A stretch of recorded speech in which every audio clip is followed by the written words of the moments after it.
तुलसी के पौधे को सूखने से बचाने के लिए अप्रैल के महीने में इन कामों को अगर कर लेंगे तो मई जून की गर्मी को भी तुलसी का पौधा आसानी से झेल जाएगा। तो उसके लिए आप कुछ तरीकों को कर लें अभी अप्रैल के महीने में। तो तुलसी का एक ऐसा पौधा है जो औषधीय गुण से तो भरा है ही, हमारे घर के लिए भी बहुत ही शुभ माना जाता है। तो तुलसी का पौधा आप एक बार अपने घर में ले आएँगे तो कभी ख़त्म ना होने वाला पौधा बन जाता है, क्योंकि इसमें बहुत ही अच्छी मात्रा में बीज बनते हैं। और जब बीज बनते हैं तो अपने आप ही मैच्योर होकर बीज मिट्टी में गिरता रहता है और सैकड़ों की मात्रा में नए-नए पौधे बनते रहते हैं। तो इस तरह से कभी ना ख़त्म होने वाला पौधा बन जाता है। और तुलसी का पौधा बहुत ही अच्छी तरह से पूरे गर्मी में भी ग्रो करता रहे, तो इसके लिए हमें इसके साथ कुछ बातों का ध्यान रखना पड़ेगा। तो देखिए, यहाँ पे तुलसी के पौधे में जब भी इस तरह के फूल बनने शुरू हो जाते हैं तो इन फूलों को कट कर दें, क्योंकि इन फूलों में बीज जर्मिनेट होते हैं और पौधा इन बीजों को मैच्योर करने में लग जाता है। और जब बीजों को मैच्योर करने में पौधा लगाता है अपनी सारी एनर्जी को, तो पौधे की ग्रोथ बहुत ही स्लो हो जाती है। तो इस तरह से आपका पौधा घना नहीं होगा। और जब इन बीजों को आप कट कर देंगे तो वहाँ से नई नई ब्रांचें निकलेगी और पौधा बहुत ही जल्दी घना होता चला जाता है। तो यह आसान सा तरीका है अपने पौधे को घना करने का, और इसको महीने में एक बार ज़रूर करें ताकि आपका पौधा बहुत ही जल्दी घना होता चला जाए और हेल्दी बना रहे।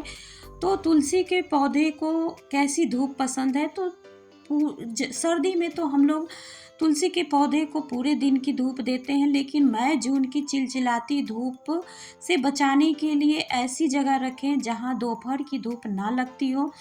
अगर बड़ा गमला हो, उठा नहीं सकते हो, तो उसको ऐसी जगह रखें जहां बड़ा पौधा हो और उसकी हल्की सी छाया पड़ती हो। तो इस तरह से दोपहर की धूप नहीं लगेगी। और यहाँ पे देखिए, मैच्योर बीज है, उसमें से मैंने थोड़ा सा क्रश किया तो काले काले कलर के बीज निकल आए, और इनको जब मिट्टी में स्प्रिंकल कर दिया जाएगा तो बहुत सारे ही नए पौधे बन जाएंगे।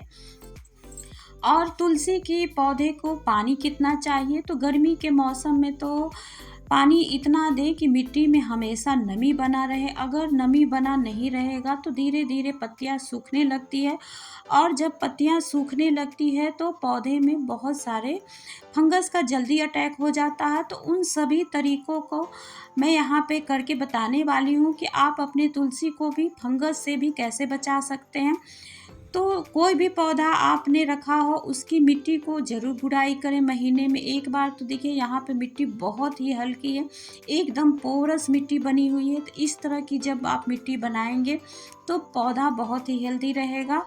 और जब इस तरह से गुड़ाई कर देंगे तो ऑक्सीजन का लेवल भी बहुत ही अच्छा रहता है, पौधे का जड़ों का फैलाव हो जाता है और उसकी वजह से पौधे की ग्रोथ बहुत ही तेज़ी से बढ़ता है। तो यहाँ पे एक अपने आप ही कड़ी पत्ता का पौधा जर्मिनेट हो गया था, तो मैंने हल्की सी मिट्टी ढीली कर कर इसको आसानी से निकाल दिया है और दूसरे गमले में मैं इसको लगा दूंगी। तो इस तरह से देखिए, गुड़ाई हो गई। और यहाँ पे मैं 2 चम्मच चाय पत्ती को दे रही हूँ। तो इससे बहुत ही अच्छी मात्रा में नाइट्रोजन, फास्फोरस और पोटेशियम पाया जाता है। तो इससे बहुत ही जल्दी तुलसी का पौधा ग्रो करने लगता है और इससे पौधे की जड़ों को भी बहुत ही ज़्यादा विकास होता है। और चाय पत्ती में मिट्टी में पानी को होल्ड करने का क्षमता होता है, तो उसकी वजह से गर्मी में भी मिट्टी में नमी बनी रहेगी। और मैं यहाँ पे थोड़े से वर्मी कंपोस्ट को डाला है ताकि आगे मिट्टी में बहुत ही पोरस बनी रहे और बहुत ही आसानी से पौधा इसको एब्जॉर्ब करता रहे और ग्रो करता रहा पौधा।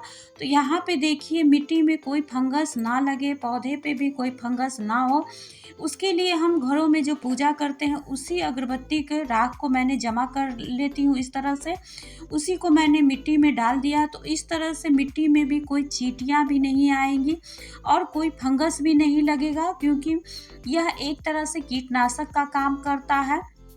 तो दो दो फायदे हो जाते हैं। और यहाँ पे देखिए तुलसी के पत्तों पे भी बहुत ही जल्दी कीड़ों का अटैक हो जाता है, तो उसके लिए भी कोई केमिकल का यूज नहीं करने वाली हूँ मैं यहाँ पे। आप चाहें तो हल्दी या नीम स्प्रे का भी यूज कर सकते हैं। घर में भी नीम की पत्तियों को उबाल कर उसके पानी को भी आप इस पे स्प्रे कर सकते हैं, हल्दी पाउडर का भी स्प्रे कर सकते हैं। तो यहाँ पे मैंने थोड़े से पानी का स्प्रे किया है और अगरबत्ती के ही राख को मैंने सारी पत्तियों पे छिड़क दिया है। तो इस तरह से बहुत ही आसानी से यह कीटनाशक का काम करता है।